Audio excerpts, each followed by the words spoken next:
Caros amigos, mais uma vez aqui no nosso programa Hora de Saúde, discutindo o que tem de mais atual na medicina do mundo, do que nós temos de mais atual na medicina do Pará.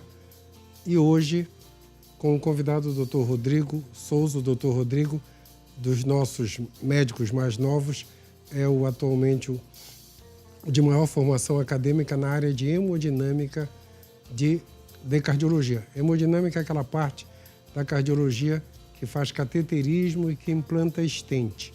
E hoje os stents são usados para tratar infarto. Só para vocês terem uma ideia, de cada 100 pessoas que morrem no mundo, 46 morrem porque uma artéria entope, por uma doença chamada aterosclerose, que é o entupimento. Então hoje nós temos como tratar essa doença, principalmente na área do coração. Quando entope uma artéria no coração, a gente tem um infarto. E o Dr. Rodrigo está aqui para nos atualizar dessa área. Dr. Rodrigo, o que tem de mais novo no tratamento por stents? E o que nós fazemos aqui em Belém é o que se faz no mundo? Primeiramente, obrigado pelo convite, professor Eduardo. É um prazer estar aqui no seu programa, tentando trazer maiores informações aí ao seu público.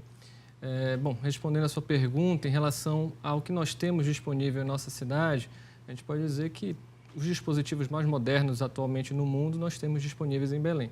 Obviamente que existe uma certa restrição no serviço público de saúde, porém, nos serviços privados, nós temos o que há de mais moderno e podemos fornecer aos nossos clientes, aos nossos pacientes, o tratamento de igual ao que se faz de melhor ao redor do mundo.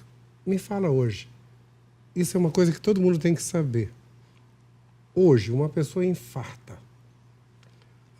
Você que trabalha no serviço público da nossa cidade e também trabalha nos serviços privados.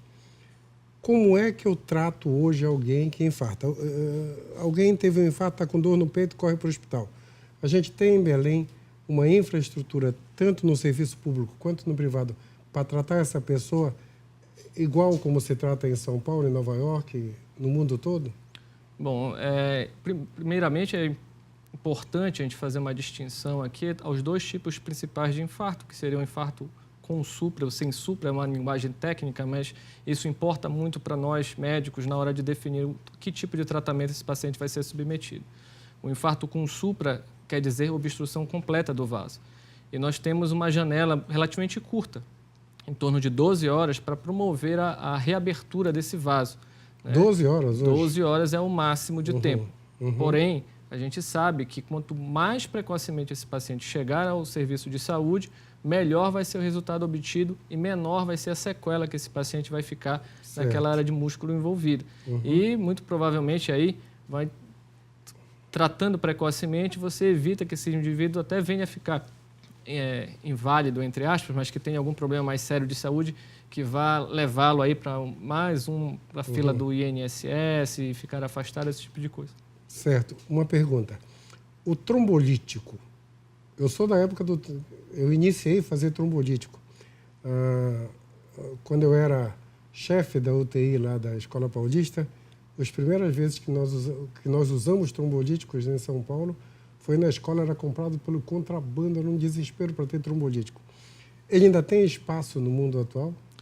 Sim, ele tem espaço, especialmente... Para quem não sabe, fala o que é o trombolítico. Bom, o trombolítico nada mais é do que um medicamento que é infundido no paciente para que promova a dissolução do trombo, a dissolução do coágulo que se forma dentro da artéria. E esses trombolíticos, eles têm... desentope, né? Desentope o vaso. Desentope. Trocando em miúdos, ele vai desentupir o vaso. Só que ele não é 100% efetivo. O melhor deles funciona em dois terços dos casos, em torno de 62%, 63% dos casos. O tratamento definitivo realmente é por cateterismo cardíaco, por angioplastia primária, que a gente chama. Então, você vai desentupir a artéria, o paciente chega com infarto, chega no hospital, a gente vai desentupir a artéria mecanicamente, vai passar alguma coisa lá que vai desentupir e vai colocar um stent. Esse é o tratamento cabal. Esse é o tratamento, digamos assim, o tratamento padrão ouro. A primeira opção de tratamentos é essa, né? A mais efetiva, é aquela que vai realmente fazer uma diferença na vida daquele indivíduo. Em Belém, falando de serviço público, Hospital de Clínicas hoje, tá? Eu sou responsável pela cardiologia da universidade. A gente está com uma sala de hemodinâmica em vias de inauguração para poder dividir esse trabalho com o Hospital de Clínicas. Eu já até em todas as reuniões eu falei isso aí. Então a gente está com a sala pronta, faltando detalhes. Eu acho que nós estamos iniciando maio, até junho já está funcionando. Mas no Hospital de Clínicas que em Belém tem, esse serviço funciona bem? Esse serviço funciona muito bem. Nós temos, os colegas ficam de sobreaviso à disposição do hospital 24 horas, né, 7 dias na semana, tá certo? Mas a gente enfrenta um grande problema, que é a dimensão do nosso estado. O único local que nós temos para atendimento de urgência desses casos é o Hospital de Clínicas da nossa capital. E muitas vezes os pacientes vêm encaminhados do interior e chegam já com muito mais do que as 12 horas que nós falamos anteriormente. E aí seria importante ter o trombolítico no interior do estado, para que esse indivíduo chegasse aqui com um tempo já medicado e dando uma chance maior de que nós pudéssemos reverter a situação e melhorar o prognóstico, ou seja, como esse paciente vai evoluir posteriormente. Então, vocês têm uma quantidade bem grande de casos diariamente lá no Hospital de Clínicas? Com toda certeza. Então, com toda certeza. Quanto o quê? Vai chegar a 10 por dia? Não chega a tudo isso. Né? Não tem não, mas hoje pela manhã já tivemos 2. Então, assim, né, é muito variável, mas temos uma quantidade grande de pacientes que chegam com esse quadro clínico para ser tratado de urgência. O SUS paga o stent? O SUS paga o stent. O SUS fornece o dispositivo. Né? Todo o procedimento é financiado pelo Sistema Único de Saúde, não tem custo nenhum para o paciente. Entretanto, a gente não dispõe dos stents farmacológicos, a gente dispõe apenas dos stents convencionais. Rodrigo, qual a diferença do stent farmacológico para o convencional? Bom, em termos de estrutura, não há diferença. A diferença seria em termos de que o stent farmacológico ele possui um revestimento de um medicamento que é gradualmente liberado na parede do vaso. Estes medicamentos eles foram desenvolvidos, na verdade, para combater o câncer. Eles diminuem a reprodução celular, a divisão celular, a velocidade de divisão celular. Isso é bem interessante. Então, eles, dentro da parede do vaso, eles agem diminuindo aquela resposta a uma agressão que você promove, que você insufla um balão dentro do vaso, você implanta uma prótese, que é uma haste metálica, e você precisa com que você tenha tempo, ganhe tempo para aquele vaso ele se restaurar, né? Se curar.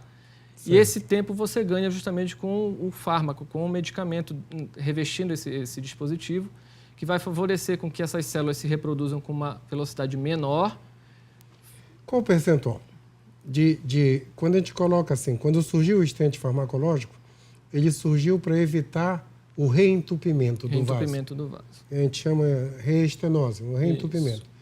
Qual a chance de um stent farmacológico entupir de novo e qual a chance de um stent não farmacológico? Bom, então, aqui eu acho que é importante a gente fazer um parênteses e falar um pouco do histórico, porque inicialmente, este ano especificamente, estamos fazendo 40 anos da primeira angioplastia.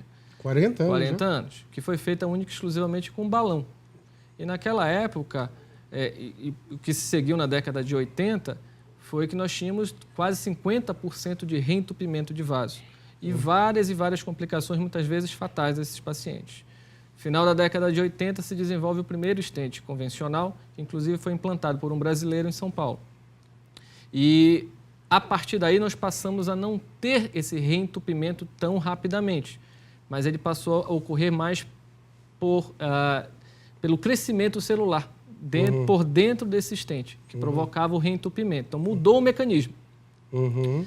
Então, a partir daí, se desenvolveram os stents farmacológicos e, na época do stent convencional, chegava a 30% de reentupimento do vaso. Com os stents farmacológicos, eles foram evoluindo e hoje nós temos percentuais de reentupimento de 1%, 2%. Então, é fantástico. Fantástico, tratamento definitivo para esses pacientes. Então, o stent convencional, aquele que não tem droga, ainda tem espaço hoje? Infelizmente, por questões de custo de financiamento, no serviço público de saúde tem sim espaço, porque resolve a vida do doente, né? Aquele paciente infartado, você promove a reabertura do vaso e você consegue tratar efetivamente aquele indivíduo.